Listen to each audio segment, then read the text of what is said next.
for this amazing lecture. My name is Nasibah Alharbi. I'm a specialist podiatrist. I work in King Salman Medical City في المدينة المنورة. I'm going to talk about diabetic foot wound management, and I'm so glad for the introduction all the consultants and my colleagues have made. I don't talk numbers. I don't like reading numbers. I'm going to jump in. So, diabetic foot wound management always requires holistic approach, starting from control of infection, restoring the blood flow, optimal diabetes control, and effective local wound care, which I'm going to speak in depth about, and pressure relieving strategies. So the diabetic foot wound is not only a whole, it requires a team, and I believe we are all here tonight, so let's talk extensively on that. Types of diabetic foot ulcers. There always have to be a full name of diabetic foot ulcer. There's no such thing called this patient has diabetic foot ulcer. It has to have a name. Is it neuropathic ulcer that has been caused by neuropathy or high pressure area? Or is it ischemic ulcer or neuroischemic ulcer, which is the combination of neuropathy and ischemia? So you had a patient attended to your clinic with a diabetic foot ulcer. How are you going to react? The inspection is divided onto two sections. The first one is the general inspection, which includes the basics that my colleague Saad have covered, the neurological, vascular, and musculoskeletal changes, and the footwear inspection. The second part is assessing the diabetic foot ulcer itself, which include the examination of the ulcer, identifying and grading the infection if present, assessing the bone involvement, and the multidisciplinary need.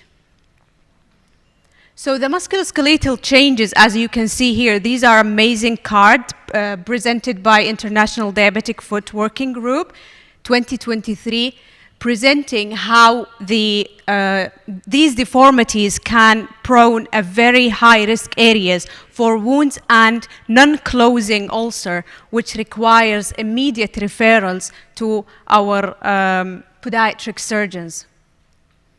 So, how do we examine the ulcer? First of all, we have to assess the type of the ulcer. Is it neuropathic, ischemic, or neuroischemic? Is there any musculoskeletal deformities in that foot or that patient presenting with the ulcer?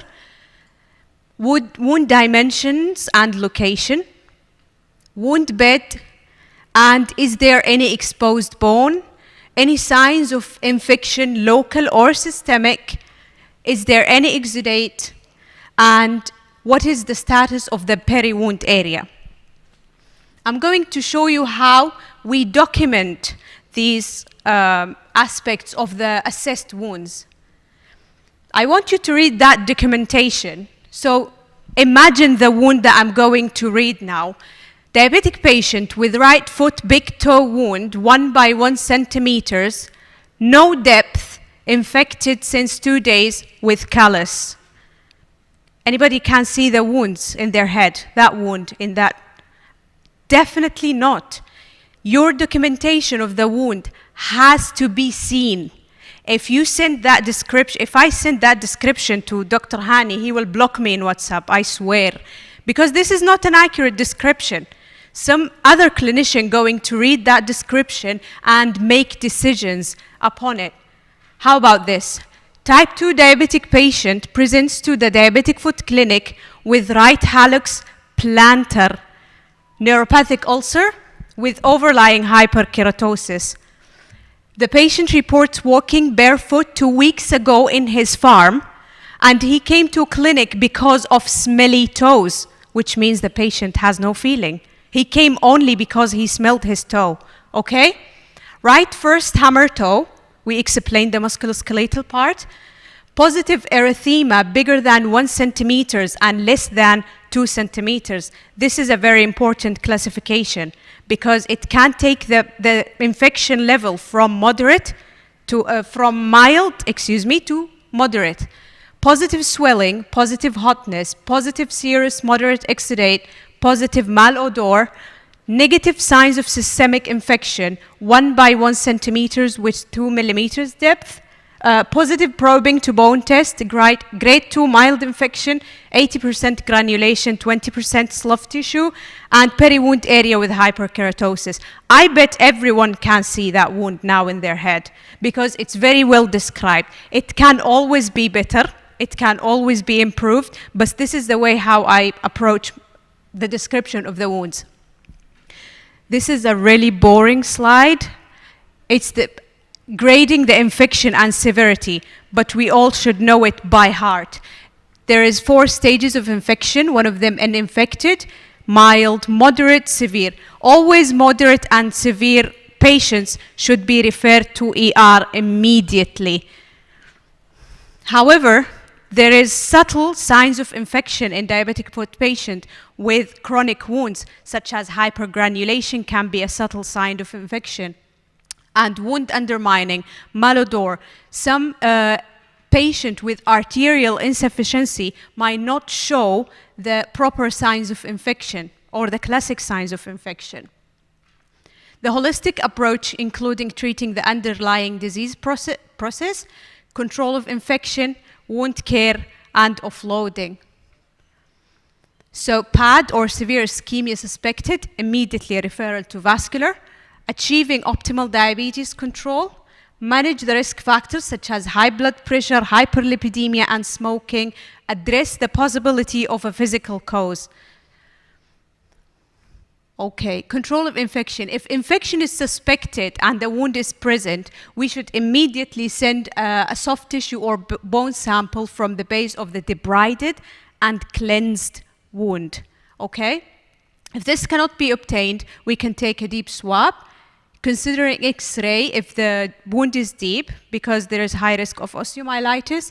Think about osteomyelitis if in the patient with local infection deep foot wound.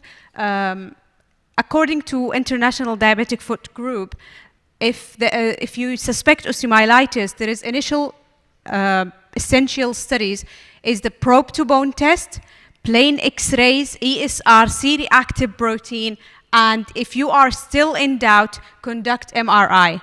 Start antibiotic treatment for people with suspected diabetic foot infection as soon as possible. Here's a small message for my fellow pediatric specialists and nurses. There's courage when you know when your responsibility ends and somebody else's begins. If you suspect infection, immediately refer whoever the attending physicians, either pediatric consultant, any physician, endocrinologist, you should immediately refer. The tissue debridement, oh God, I spoiled it. When to make the decision to debride or not?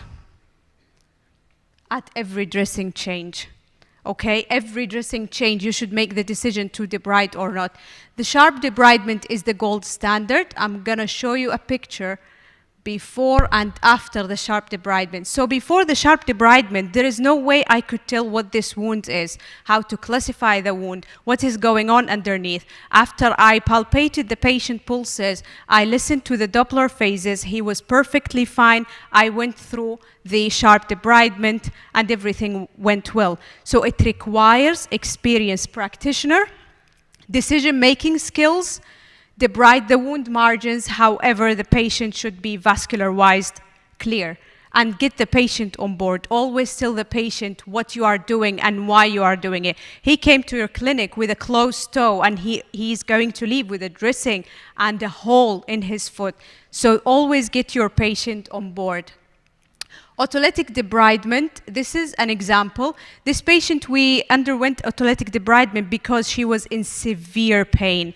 And it was so impressive. This had only one session. After one session, everything was fine.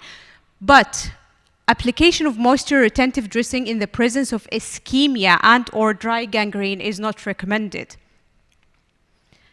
The wound care, no dressing is substitute for debridement, managing infection, offloading devices, and diabetes control. And there is no single dressing to suit all wounds, and dressing choice must be made with a thorough patient and wound assessment.